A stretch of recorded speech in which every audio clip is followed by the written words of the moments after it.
My Staff connects the right people and the right companies. Fast, friendly, and focused on results. From temporary staffing to executive recruitment, the My Staff team knows Nebraska business and delivers a job done right. Accounting talent is tough to find, but not for Lisa Waite. She has the pulse on the talent pool and delivers results. Save time, skip the struggle, and let My Staff partner for success. Visit mystaff.com to learn more.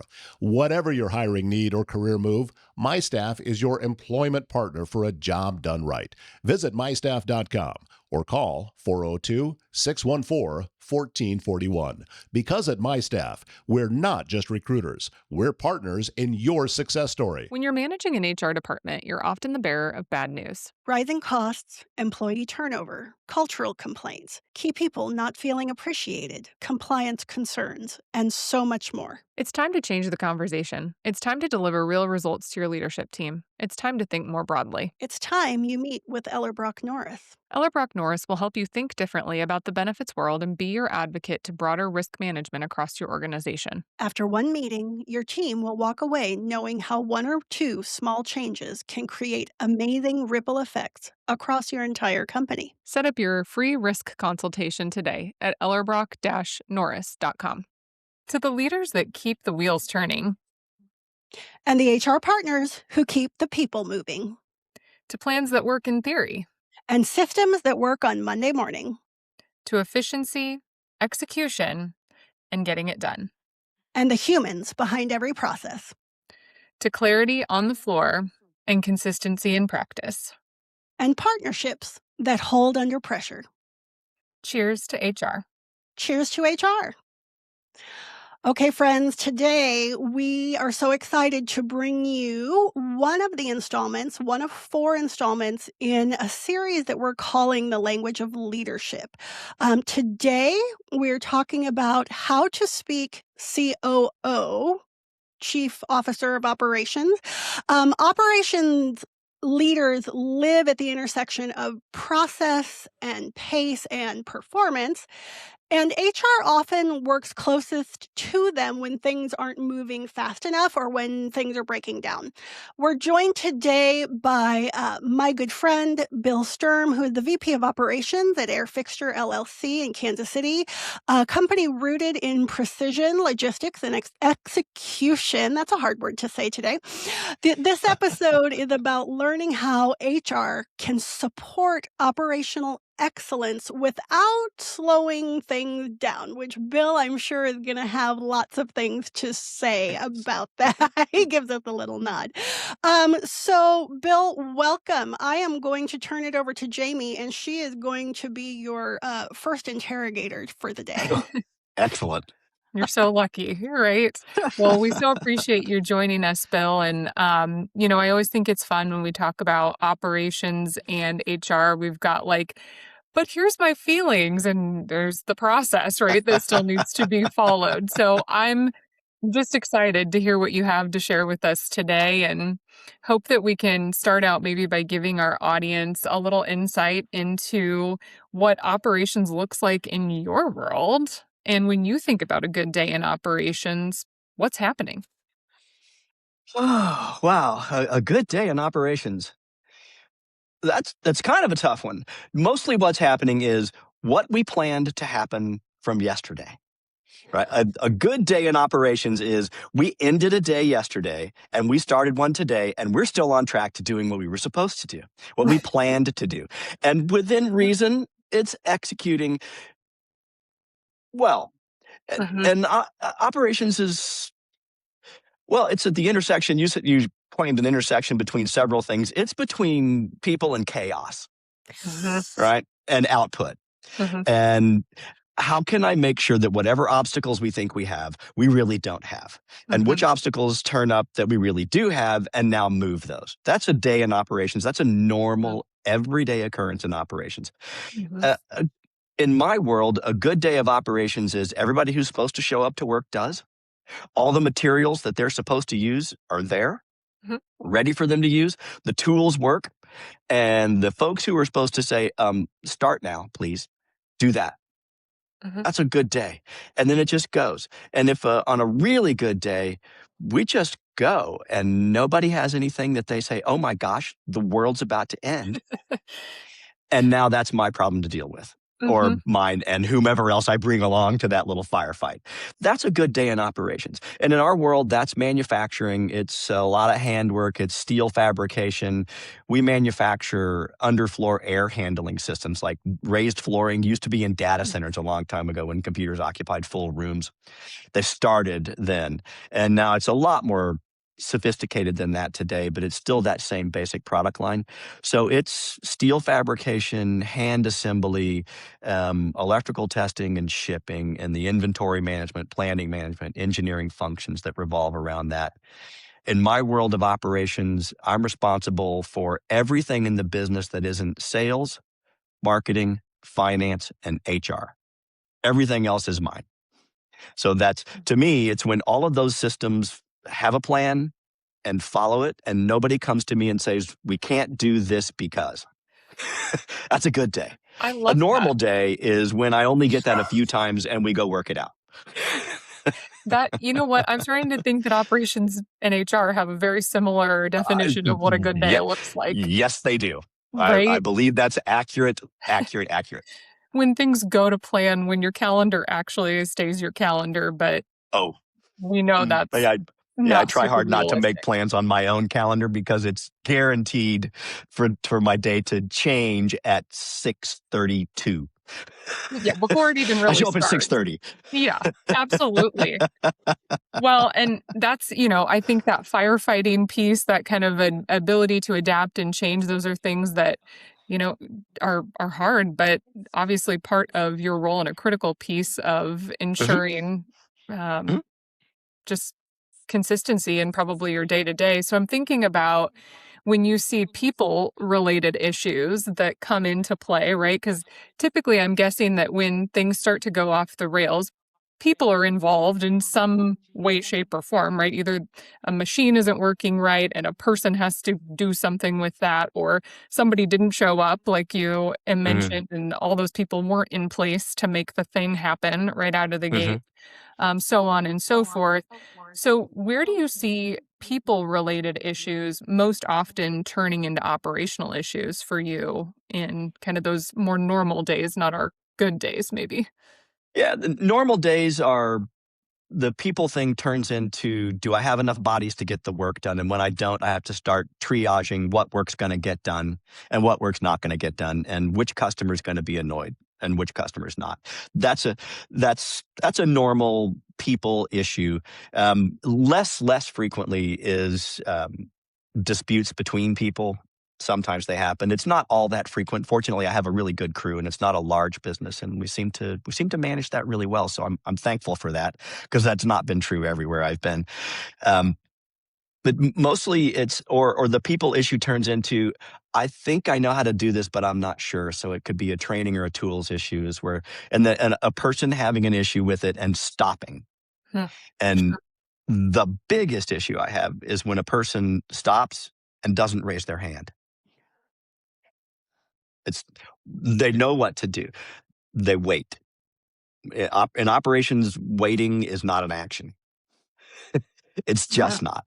And that's when I have that issue, it's someone encounters a problem and they sit down and they wait for someone else to notice that they have a problem instead of saying something about it themselves immediately and letting the resources come to them to help them.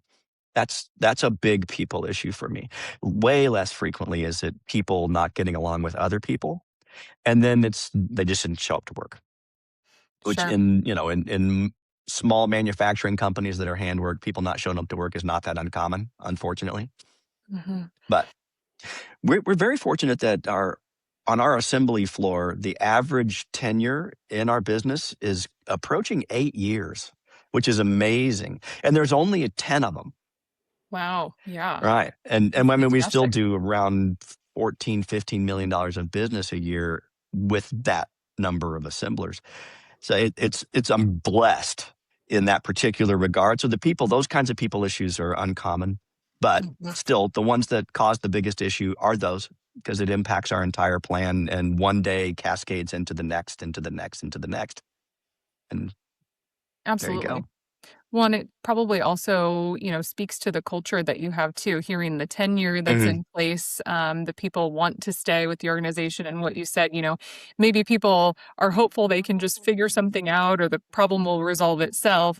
But it sounds to me like you have an environment where there are plenty of resources available to people to get the help they need to fix the issue, to move forward and keep operations going smoothly if they're Mhm. willing to reach out and get those. Yeah.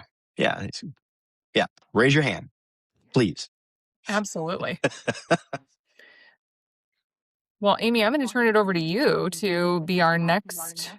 interrogator. Interrogator. I told you you were in for it, Bill. I didn't know So I needed to bring my attorney. right, Ugh. right. I know a few. So I actually want to go back to the Beth day versus normal day. How often? I'm getting into the statistics now. How often do you actually get a best day? Um, they're fairly equal in occurrence. If we got a 5-day week, it's not uncommon to have 3 best days where people just show up and do their job and we go to Yeah. plan. And I mean, 3 years ago when I got tagged as "you're it" for this particular role, that was not true. And a Right. lot of things have changed over the course of those 3 years that took all 3 of those years to change, because that's Yeah. change doesn't happen fast in manufacturing environments, unfortunately. Um, but now it's not an uncommon thing, and it's not high drama. Typically, when we go from best day to not best day, it's not typically high drama. It's Mhm. just it's a pain in the neck.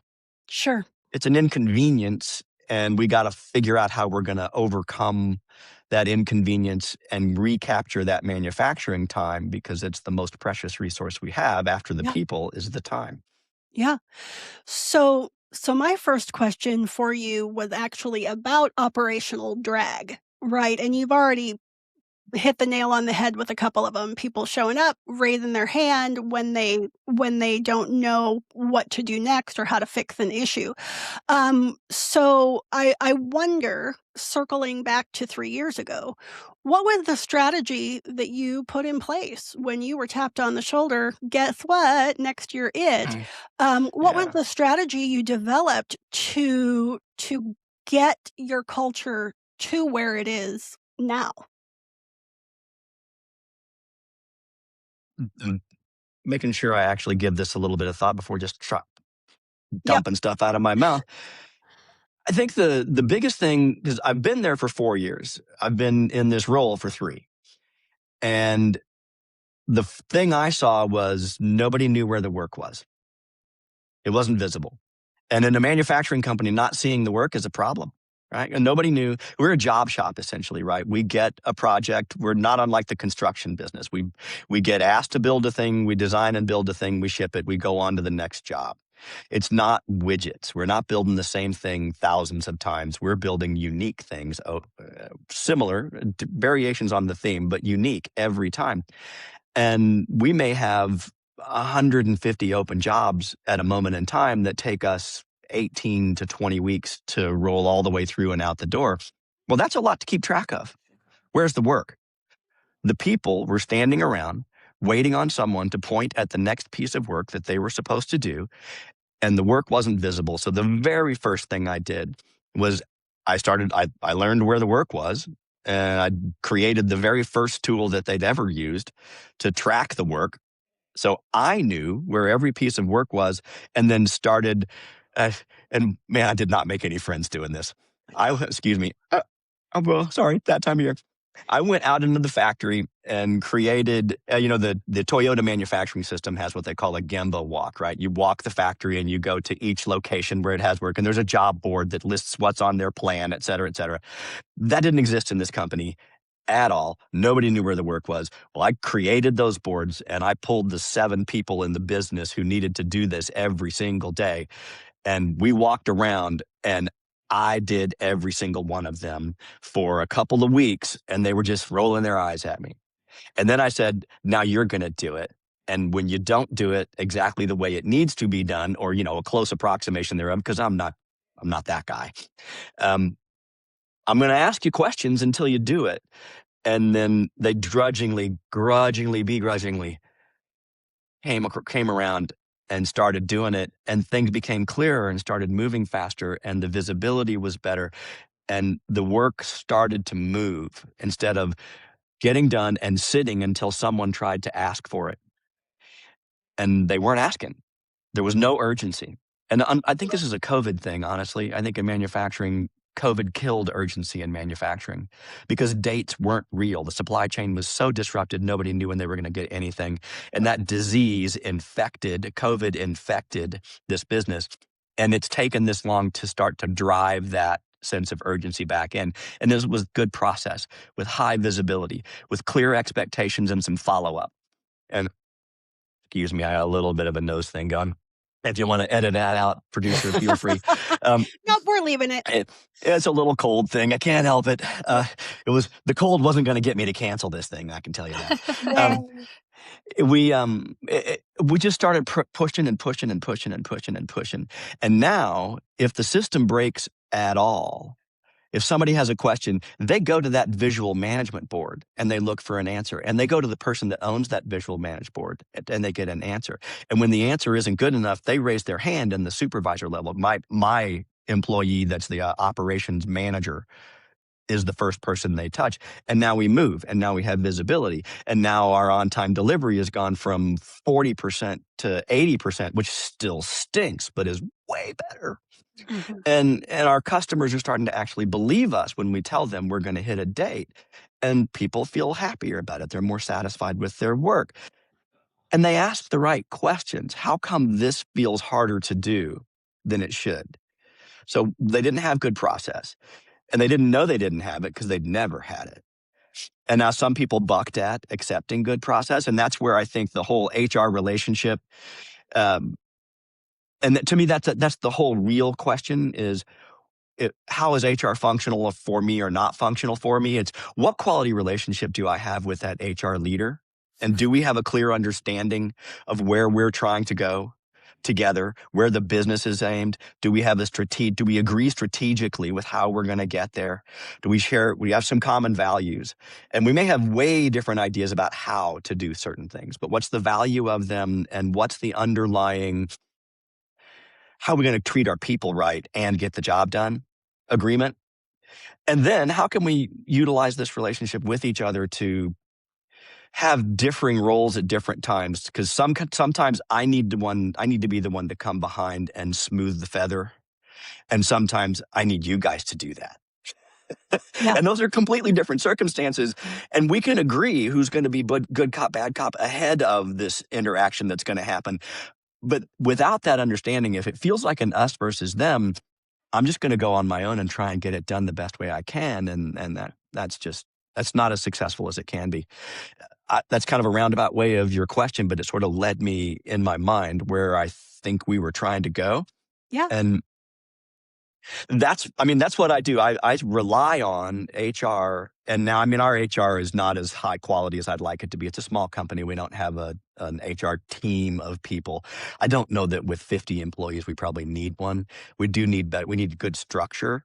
And then we need an agreement as a leadership team that is in the building to understand how we're each going to pick a moment in time for carrying this or that piece of the HR function for a moment and a circumstance. And we do fairly well with that now, better than it was. And part of that's up to you, thanks to you, Amy. Appreciate that. Handbook. We didn't have one. Bill the client, just so everybody knows. We literally didn't have one. Not good, but no. We do now. Yeah, way better. So one of the things... I'm sorry. That's okay. One of the things you said, Bill, was the marriage of people and process. And when we talk about HR, the piece that we add in the HR sphere is policy, right? Yep. And so this wasn't a planned question for me, but since you brought up the handbook, can you talk to me a little bit about any kinds of challenges you've had bringing in that policy piece, right? We've got people process, which is your everyday. And then sometimes my feeling is understanding that the end goal of this podcast is to help HR people better partner with operations. That's the goal. So my question for you is, how can we, when we're also responsible for policy. How can we address that and get you on board as a partner when we're dealing with policy issues that may or may not be something that you even want to deal with? Yeah. Uh, Honestly, in my own experience professionally, sorry, It's okay. earbud fell out. Uh, I've found policy to be an external structure that's necessary in a system that can tend to be pretty chaotic just in general, manufacturing. I'm not opposed to good policy. I do want to make sure that that the partnership allows for policy to be, I mean, I understand what it's supposed to do. It has to protect the business. It has to protect the employee. It has to meet certain legal guidelines that are imposed upon us, whether we like it or not. And frequently that's a not, but without the ability to go change the legislation, well, there you go. Yep. I got to figure out a way to make it okay. Trying to do that in as much of a partnership way as possible. If we need to maintain our compliance with good policy, let's make sure that we understand what that compliance has to be, not what the very best. If we went to the absolute, and I'm going to say it and it's going to sound strange, but the absolute 100% letter of the law, maybe in every case, the 100% letter of the law is a little out of reach and the spirit is closer. And maybe there's language that we can use or ways that we can bring the policy to the business, to the employees, that makes it more palatable. And maybe we bring the policy, we have an end place in mind in policy, but we have a plan, a strategy to implement policy towards an ultimate goal instead of just slicing the cancer out and slapping a Band-Aid on it. Maybe we go a little slower. One of the policy changes that we've made recently is there was no such thing as PTO balance that wasn't allowed to be carried over. And there were people with 400 days of vacation. If they weren't taking it, they never took it, but they kept accruing it. And it was like, oh my gosh, what do we do with this thing? Because this is untenable as a business. We can't do this. So we created a policy and then we published a policy and man, the tidal wave came. Like, oh, hey, we published the policy. What we didn't do, what we did after that, thankfully, was publish an implementation schedule of how we were going to phase this policy in over time. And to me, how can an HR team do that is to have the understanding of not just what do we need to do and what do we have to do. How can we do that in a way that's going to be digestible by the folks who have to live within it, not just leadership, and primarily not leadership, honestly, because leadership, buck up, get it done. Give me a break. If you're not part of the solution, you're part of the problem, get out of the way. And if you can't, well, maybe you're not in the right job. Personal feelings. But otherwise, it's more palatable. How we make it palatable for the folks who have to live within it, who are most subject to it. And that's the people out there doing the job every day. I mean, I'm working on the business more than I'm working in the business if I'm doing my job right. If I've trained my team well enough, then at my level, I'm not the guy out there firefighting every day. I've given my team firefighting tools and hopefully enough progress to have removed the fuel from the fire, right? Mm-hmm. If you don't have dumpsters and you don't have stuff in them, you don't have dumpster fires. Right? So I'm sorry, Bill, I have to quote you. If you don't have dumpsters and you don't have stuff in them, you don't have dumpster fires. Got it. Okay. Yeah. I can catch that in the recording. I'm going to cross stitch that on a pillow. You know, I got to tell you, those are words to live by as an operations guy. If you don't want to have a dumpster fire, don't add fuel. No. Remove the fuel. And the fuel is unanswered questions, ambiguous directions, and lack of visibility. Mm-hmm. Yeah. One of the things that I love about that response, Bill, is that the partnership, in that space where you were talking about the policy rollout and that needing to go back behind and go, oh, okay, now here's our implementation schedule, is for all of our HR listeners out there, your operations person, has the pulse on the workforce, because as much, Bill, as you feel like you're not necessarily working in the business, but on the business, HR is just an extra step removed. So for our HR folks, you have to get in and chat with the people who are directly working with the employees and those who know them best and can anticipate for you and with you where down the line you might encounter resistance and friction in those implementations. So that's part of why being a good partner with your operations folks is so important. On the other side, if you're an operations person, don't do what Bill did. Go to an HR person and say, hey, we're planning to roll out this policy. What are your thoughts? Right? Like, make sure that there's a realistic approach to how that gets communicated. So, Absolutely. so I really appreciate that response. So what, Bill, changing to a different topic, what's a conversation that you wish, you as an operations person, wish HR would initiate with you more often? What's a place where you wish we were stepping in more openly to help strategically align and help reduce the friction, take away dumpsters, right? Probably in a more mature, or I don't know, mature might not be the exact right word, because I'm in a business that's been around for 25 years, so it's not like it's not mature. It's not, well, it's old. It's got a bunch of years in it, but it's not all that mature. The questions that I would have loved to have had an HR partner come ask me would relate to that. What's going on in this business that feels out of control, feels chaotic, that would benefit from some external structure? And if you're, and it's like good, it's like you got to ask your mom that question, right? And don't ask me a question. Don't go get an answer from your mom and then come ask me the same question, hoping for a different answer.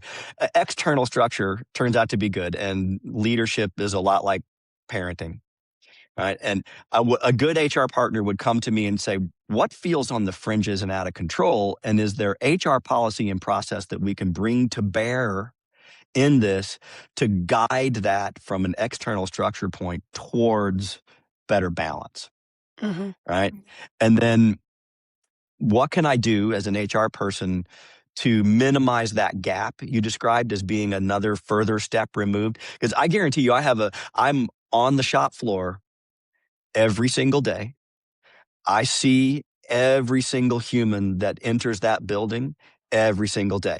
One, it's small enough for me to get away with doing that. If this was 600 people, that'd be a different story. I wouldn't have enough time, but I can, and I appreciate the opportunity to be able to do that. So I do keep a very close finger on things, and I randomly walk around and ask people questions about how's it going. Do you have what you need? Don't you have what you need? I'd encourage an HR person to be another person in the building that's not a, hi, I'm so-and-so, the HR person. It's like, I'm so-and-so. I come to work every day just like you do. Yep. I'm here. I would want that HR person to get out of the office, go down in the break room and grab a cup of coffee and sit there till someone says hello and then talk back. Yep. Right? And the relationship has to be extended further out. But then I think probably the biggest one is what can I do? What feels like it's not working? And then let's talk about it and see if it is a people problem, a process problem, a training problem. Because sometimes, if we don't have good, and because HR is the owner of, ultimately, and I actually, HR and quality are the owner of training and good process and documentation and accountability to it, right? We've added a quality management system and a dedicated quality manager to our team within the last year, and it's making a huge difference. And identifying holes in our processes and systems it's not so much holes, but the lack of data is pointing to where we don't have a strong enough process. Sure. I think HR can do a similar thing. Do we have a good training matrix? How do we know that our people are doing their jobs and doing them well? And how do we measure it? And how do we do that separate from the supervisor saying, you're doing a great job? How can we got to broaden that out, right? Because that feels like a single point of contact and a single point of failure to do it well. An HR person could come bring that piece of the puzzle too. How can we turn this expectation into a good performance appraisal process that's reasonable, that's not so over encumbered, and et cetera. And then, I don't know, in a manufacturing business, how can I get an HR partner help me come up with a way to do incentivized compensation that's in addition to routine pay? What kind of things can we do to let folks see a good performer? And the good performers being pointed out by our HR team, not so much a direct supervisor, because that feeds into favoritism, perception, et cetera, et cetera. Sure. The separation that an HR team offers that kind of a thing is invaluable. It makes that incentivized acknowledgement program successful. I don't know that a single supervisor of a team of people, of 10 people, if you got a high performer and you're constantly pointing at the high performer, the rest of that team's going to start thinking. Right. And that might gonna not have be the an- right message, right? Yeah, it's It going to might have not. an adverse effect after a while. Yeah. And so I don't know. I think those are the kinds of things that I wish an HR person would have brought a toolbox to me instead of waiting for me. Because my experience in the past with most HR relationships has been they've been waiting on me to come to them. They haven't been reaching out to come engage me and say, what can we do to take the chaos from around the edges? Yeah. What is the chaos? And maybe I have a tool, maybe I don't, but I'm asking the question. Yeah. And that's super interesting too, that you bring up I love that idea of meeting people where they are, right? And you had that experience earlier today talking about going out to the floor and whether they wanted to or not, you're like, I'm doing this thing because I want to understand how this works. I want to understand where the pain points are. And you're going to do it and I'm going to do it. And maybe in the process of that, it wasn't favorable. But is it safe to assume that after that and seeing what sounds like some pretty significant results that you've had from those kind of initiatives, that it was easier to gain buy-in the next time around when you met them where they were? Oh yeah. Now it's really entertaining to walk out on the floor and walk past somebody and they say, hey Bill, and they stop me and say, hey, I just want to let you know that this job showed up over here, and I don't know why, but it was not on the job board. I don't know how it managed to get to me without getting on the job board. Because usually before that job gets to the end of someone's assembly line, it's been on the job board in the up next queue for at least 24 hours. And they have a meeting in front of that board every single day. They look at what do we plan to do? Yes, what did we do yesterday to plan? How do we miss? Here's what we're going to do today. And here's what we're going to do tomorrow. This is the plan for tomorrow. They do that every day. And if a job shows up and they didn't have that in their queue and be told, hey, this one's going to show up to you tomorrow, they're now pointing at that saying, I don't know how that happened, but I got this job without it coming through the normal process. And they want me to know that. It's like, oh, yay, I'm an ally now. Yay. I'm not the guy trying to tell them to do things they don't want to do. I'm now a tool that they're trying to apply to keep the process going and improve it. It's a lot of fun. I love that. Well, I think that just speaks to leadership in general, right? Whether it's HR operations, the CFO, CEO, whoever it I is, sure the hope more so. we can meet our people where they are, the better our outcomes probably will be, because we just have that better understanding of individual needs of our people. Yeah, well, I sure hope you're right. And unfortunately, I've had leaders for whom that was not true, but that's why I have different jobs. Perfect. Well, great insights there. We're going to move on to a portion of our podcast that we call the sniff test. And this is where, again, you're still not off the hot seat, Bill. This is kind of where we put you back on it. I agreed. And give you a couple of scenarios that, we'd like to see what your sniff test tells us in regards to these scenarios. So the first one is kind of just based on operational judgment and what you think would be most important here. But the scenario is your department or a department has been operating short staff for months. Productivity hasn't completely collapsed, but deadlines are slipping, overtime's creeping up. Supervisors are spending more time covering gaps than managing work, and HR proposes we should add one more role to stabilize the team. Finance is hesitant because revenue projections are flat. and we've made it work this far. So why can't we just keep going? And this is a classic capacity versus constraint decision. And we know that COOs live in the space between surviving and scaling. And we kind of limp along in our systems until we can't anymore. Does adding the role remove the bottleneck or just add cost from your perspective? And at what point does it become maybe an operational risk versus a help? My immediate response is it removes the bottleneck, which allows me greater capacity, which allows me to push through more revenue, which makes my bottom line better. And if I do it well, improves my margin. You can't operate threadbare permanently and expect to grow a business. Businesses don't grow that way. I don't know how many times I've seen it, and I know every time I have seen it and said it out loud, somebody looks at me like I just grew another head right around here. And they said, if you want to make a significant culture change in a business and you don't staff for continued operation as is and staff for culture change, you won't accomplish culture change. You'll just kill your business because you'll run your costs up and wear your people out. You just won't. You have to staff for the change you need to make. And by the way, if you're running short on people that you used to have and your business was successful and your margins were still good then, and some of those people have left and you've decided not to replace them, if you didn't improve your technology to fill that gap, then you're not doing your job. You either got to put the person back or you got to put better technology in place. And we're about to engage in, and I hope everybody is, a significant increase in the amount of AI we apply to our business.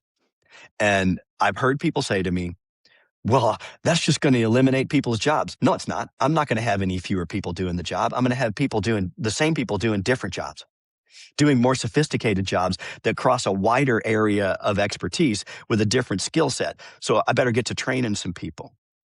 Because the only people who are going to lose their jobs are the ones who don't agree to get trained.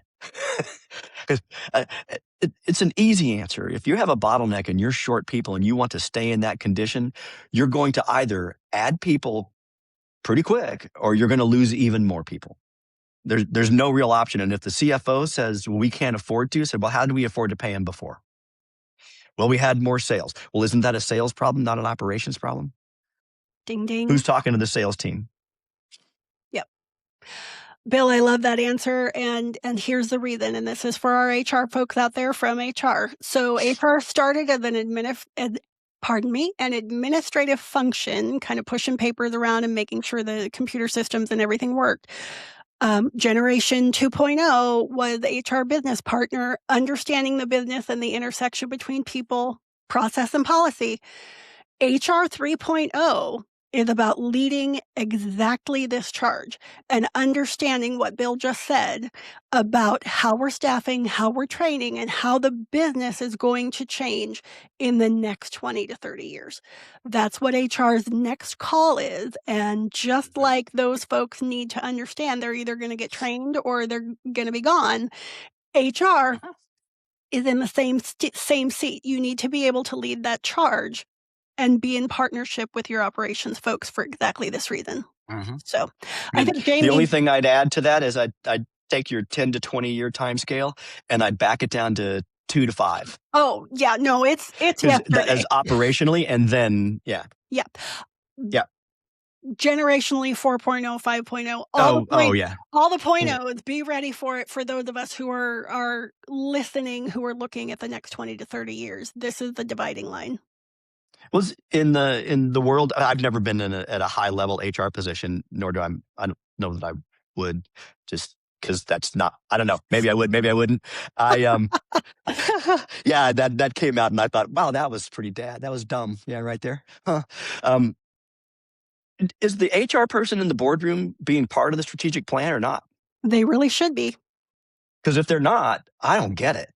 Wow, I don't know why because man, you got to have that person in there because they are your people. They're the resource that's going to put the bodies where they need to be and make sure that if we got to have a certain kind of people doing a certain kind of thing with a certain skill set and a certain knowledge base, who's going to go find them? Because in a small business, I'm the guy going to find them, and I just don't know that my skill set for doing that kind of hunting is all that well refined.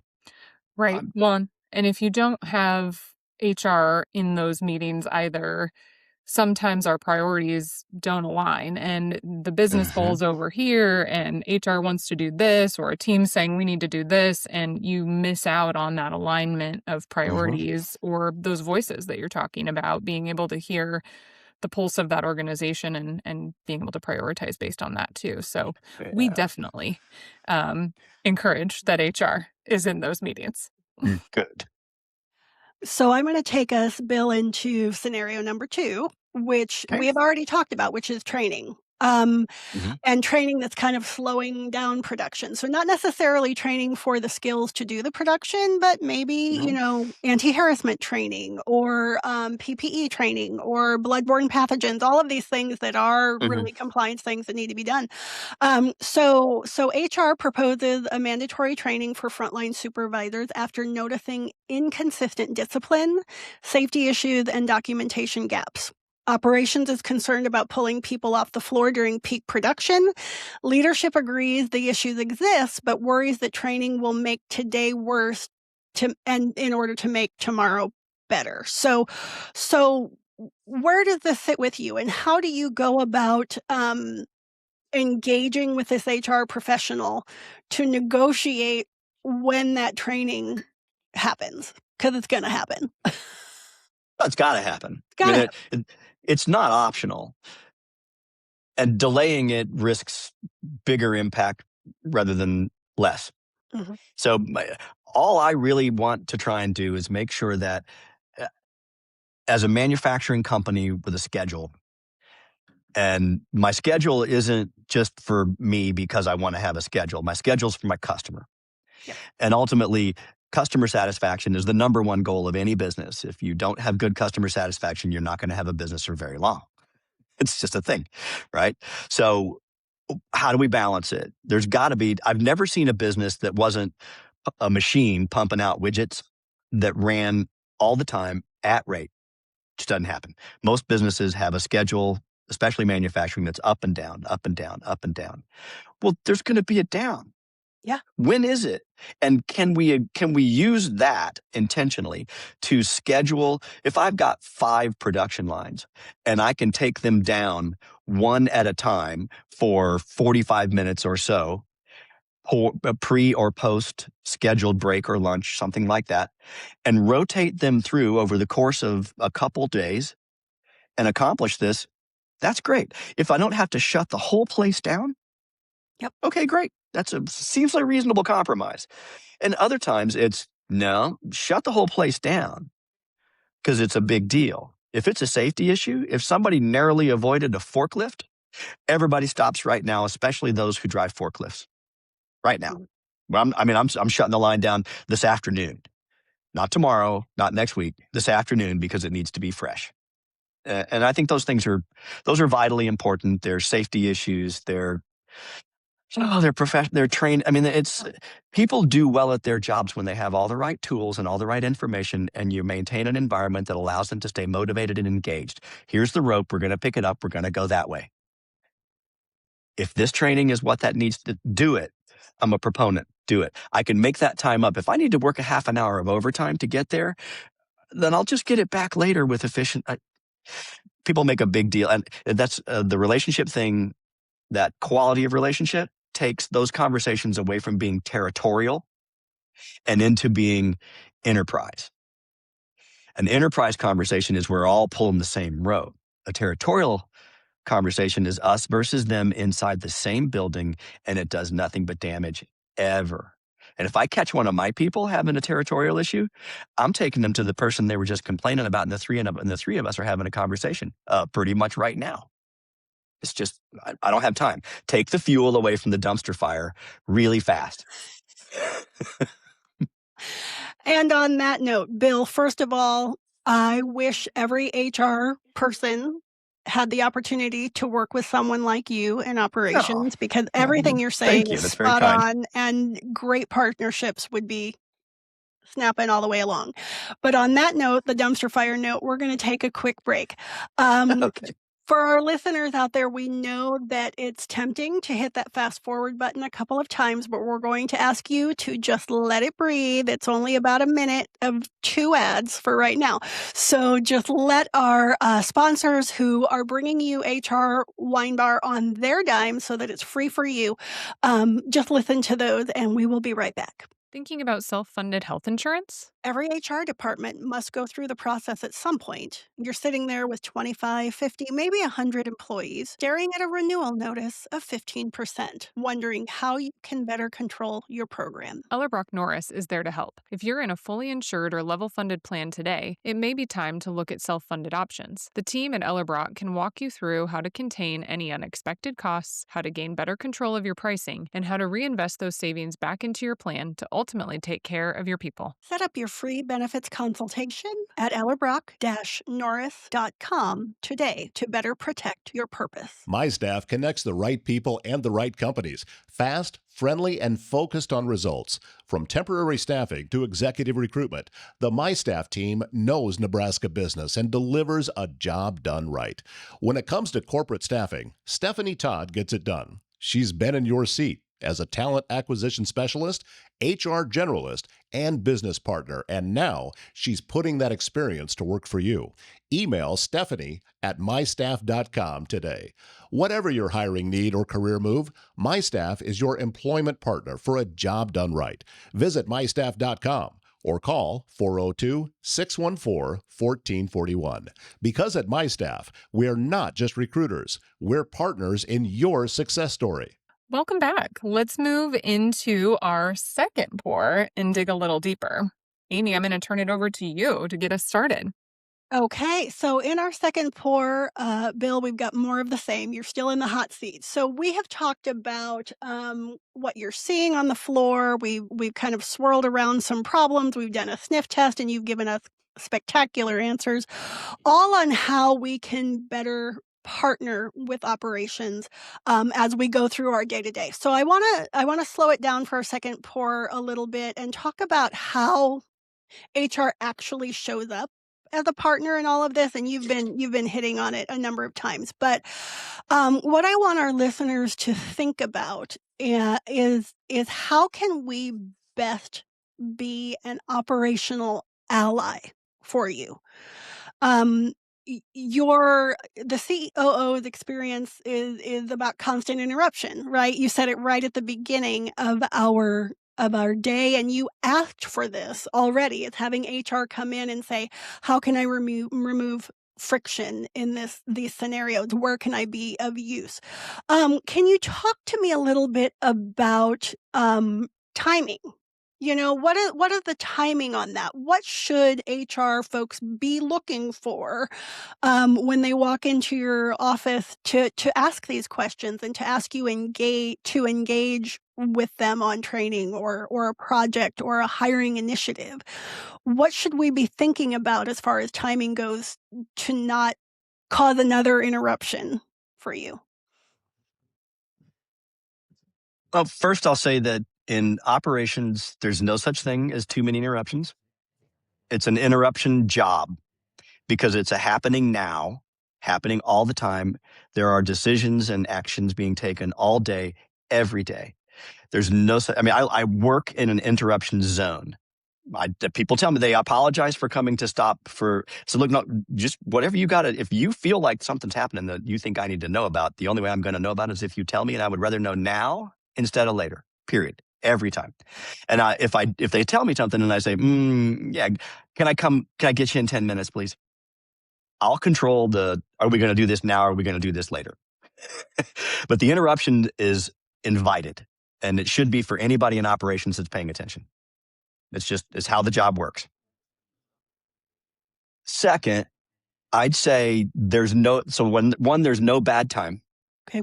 And two, I think that a different approach in how HR is engaged in the business overall answers the question in another way and in a better way. And that is, I've had businesses, I've been in operations roles where a representative from HR came on every Gemba walk every day. Come along. Fantastic. You want to know I would how the love business to. is going? Come along. Then you don't need to ask me. You can come confirm for me what you think you see, or you can report to me your observations that maybe I don't see. Because, I mean, I consider myself fairly observant. I definitely don't see it all. I have some biases for things that I can look right past. Well, and So, the lens is different, right? yes. It's And I different. mean, yes, entirely. And so I think that's one of those things where get engaged in some way that is always, it's consistent, right? It's not episodic, it's not occasional, it's consistent. Get engaged in a consistent way.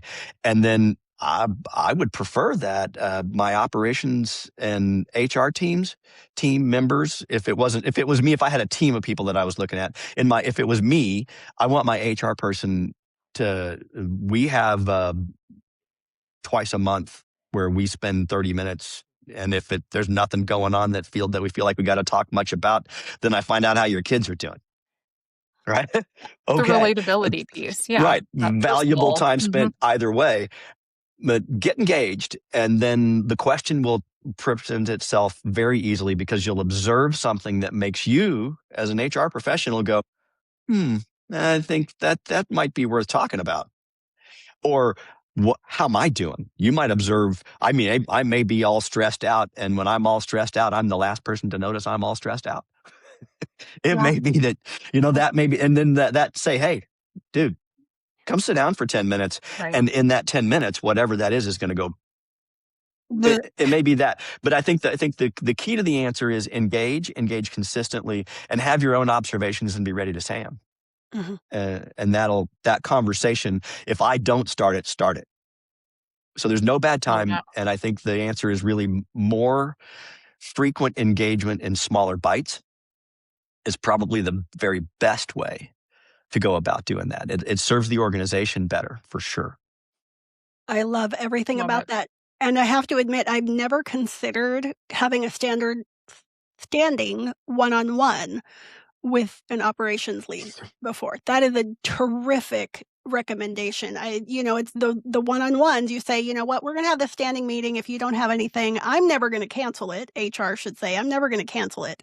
But Right. I'd love to, if you need to, understanding the operational needs. But I think that's a terrific piece of advice for our folks who are listening. Just make that a part of your even if it's once a month or hopefully more than quarterly. But the next thing I'd like to dig into, and this is because you brought it up right in the beginning about making processes visible. Right? You gave us so much fodder in the beginning, right? When we're thinking about capacity for you, are there ways that you feel like HR can make capacity more visible to you? Are there some metrics or some staffing numbers, or is there anything in what HR normally has ownership of that we can help the visibility of that for you without putting our projects up on the board, right? Yeah. I know in my prior place of employee, it was a much larger company. There were about 140 operators, 3 shifts around the clock, 7 days a week. It was assembly work, manufacturing work. One of the things that HR did for me that was very helpful was give me clear turnover information, right? Because where there were, and more specifically, things about which roles tend to turn over, there were multiple workstations on multiple production lines. Which of those workstations tended to have the most turnover? Because operationally, those are things that probably I need to look at and say, am I doing this work in the right way? Because if I'm driving people off of a spot on a production line, and it's consistently compared to the rest of the spots on the production line, that's the one that turns over half again or twice as much as any other, I'm not designing the work right. Yeah. Because it's not just bad luck. Right? So, but when I'm going and I got a body in a spot and they leave, I might notice, I might not. I mean, there's a lot on the plate. And if I don't notice, I want to be made to notice. That is So a I think that kind of information about how people move through the business. I also want to be forced to keep track of and promote cross training for people. And those kinds of records, if I'm not doing the training, if my operations team isn't doing the training directly ourselves, I may or may not be seeing those metrics on a routine basis. And I think so. This is where I think all these key metrics, key performance indicators that are across the company and who and how they're maintained is so important to do. And to because I can get stuck in a rut and just be tunnel vision focused. And if I don't, I'm going to burn this person out because I haven't let them do something different in 6 months. And in manufacturing, 6 months is a long time. a Right. long time. So those kinds of things where the detailed data that I'm not keeping track of on a routine basis, that in the past the HR team did keep the training matrix and kept it up to date and did analysis of it because it helped them project, how am I training people? What kind of people do I need the most of? Who am I retraining the most? Is maybe Right. the job process isn't well defined. Those kinds of things, those sort of analytic sorts of pieces of information that come out of that raw data Yeah. are very helpful kinds of information that if they're not fed to me at the level I'm at right now, I'm probably not going to go seek them out on a routine basis if all the fuel's not out of the fire, I'm probably occupied doing other stuff. So bringing that Right. to me and saying, hey, did you notice this trend? Yeah. So that one-on-one that we were talking about having, I have one of those with every member of the leadership team. Love that. And a couple of those people didn't want to do this with me. And I was like, well, tough. We're going to do it anyway. I'm Sounds like you're showing up. really good at getting buy-in, Bill. We're going to have to do another session on how to get buy-in with Bill. Right. Okay. I think Great. Love to.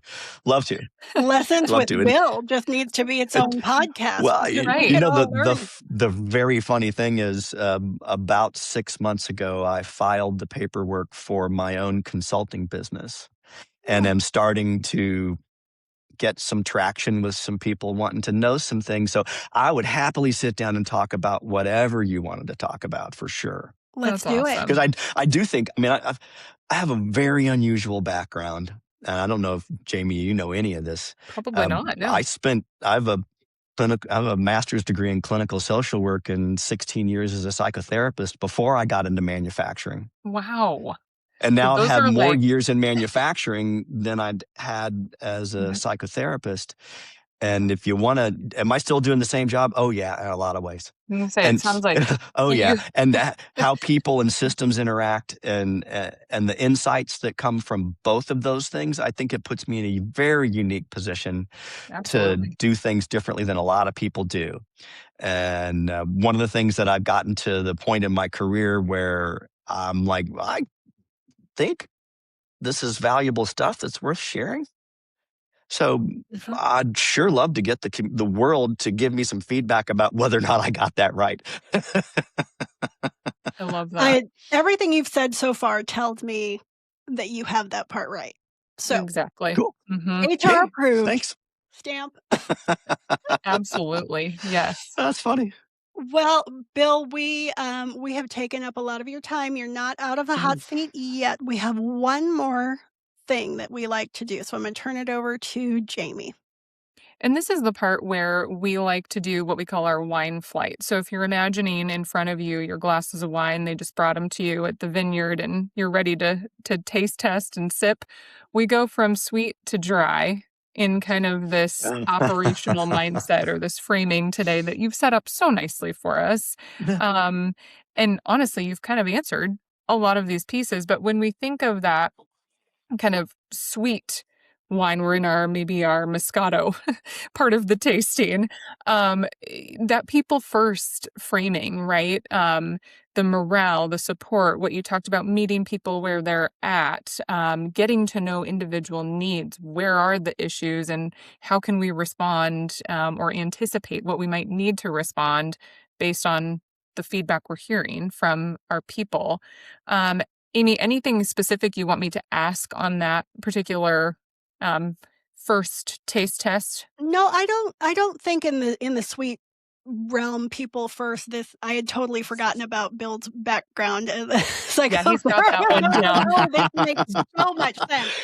because it does lead so much into the type of work you're doing and understanding, and this is for the operations side, you have to understand your people. You have to understand their responses to the work environment and how they're going to act out or not act out, as the case may be. And that piece of it where I think a lot of organizations turn to HR for that piece all of the time. Right? And yes, there is a deep need for HR to have their pulse on all of the things people related. And so, Bill, I would say that you're the exception to most operations folks on that piece, and it explains so much about our conversation today. But we tend to think that HR is responsible for the people and the soft, squishy things, the soft skills. Sorry, I say that with a lot of snark in my voice because I believe soft skills, I don't like the term, but they can be taught and they have to be practiced in order to get better at them. And if we did that starting in childhood, maybe we would have a better world today. But we tend to think of operations folks, gross generalizations, as very dry. Right? And they are data, systems, churn rate, get the stuff out the door, where the sweet spot, not to use the wrong word on the flight, but the medium has to be there, and it's situational. So that's my only comment, really. Jamie, if you can dig us into a little bit more of your thoughts about the flight, and where some of these conversations that Bill has given us information might sit, that would be great.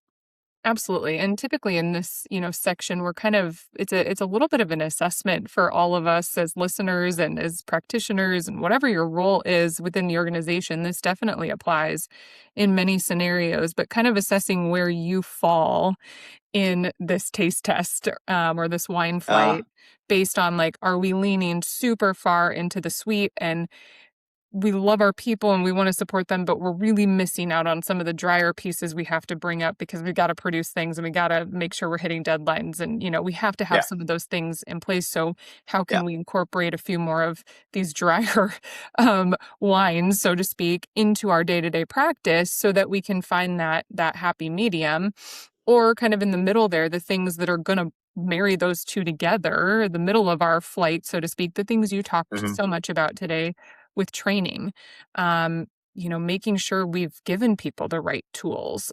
Are we being consistent in our practices?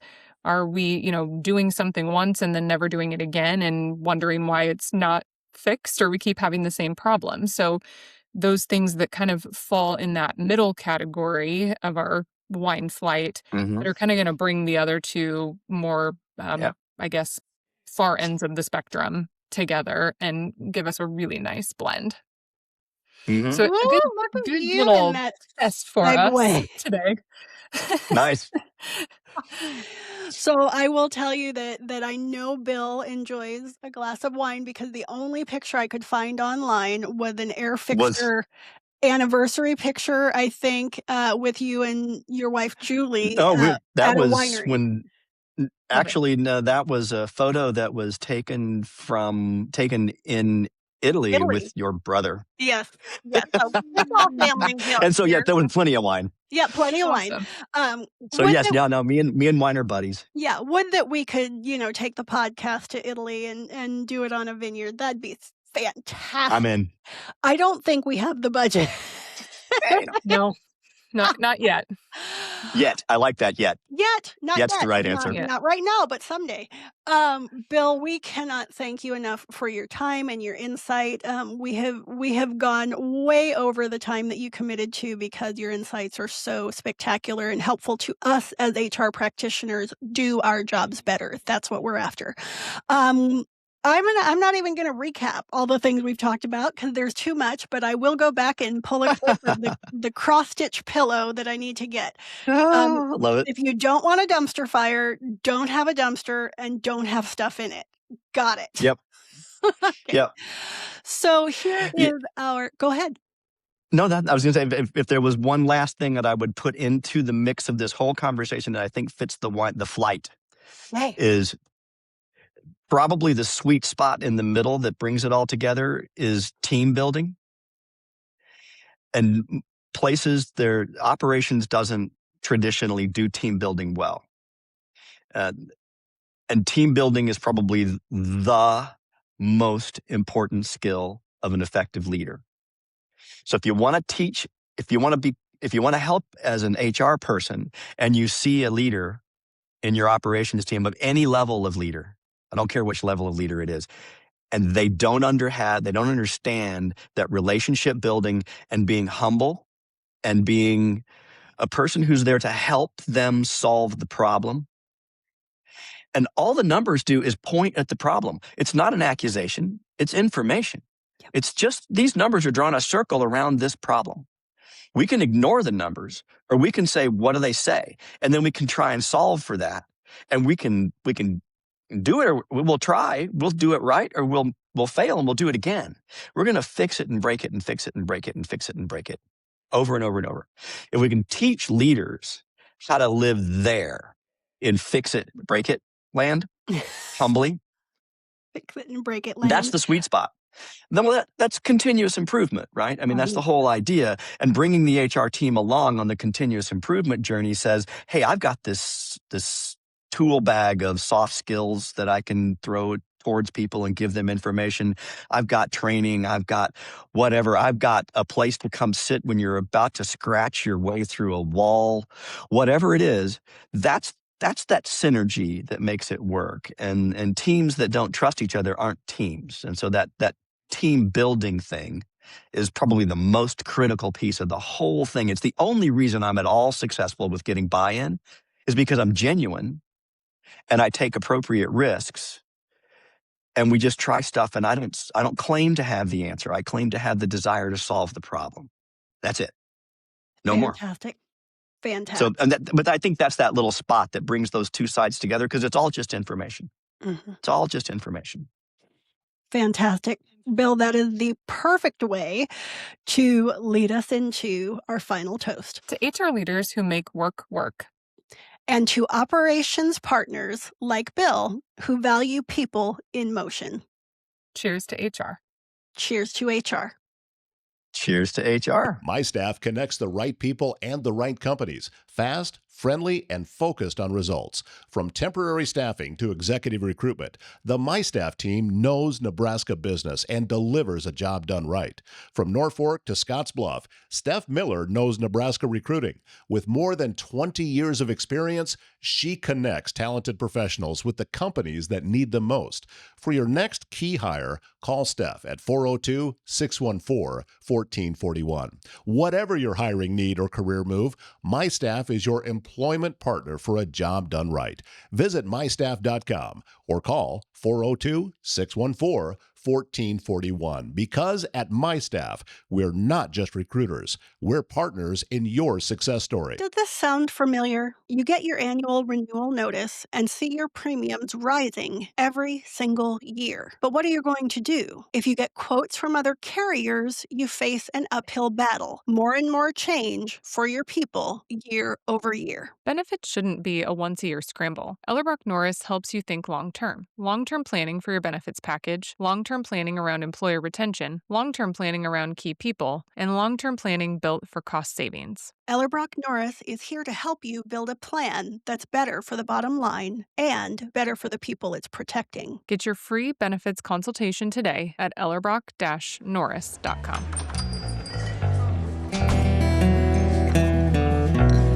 HR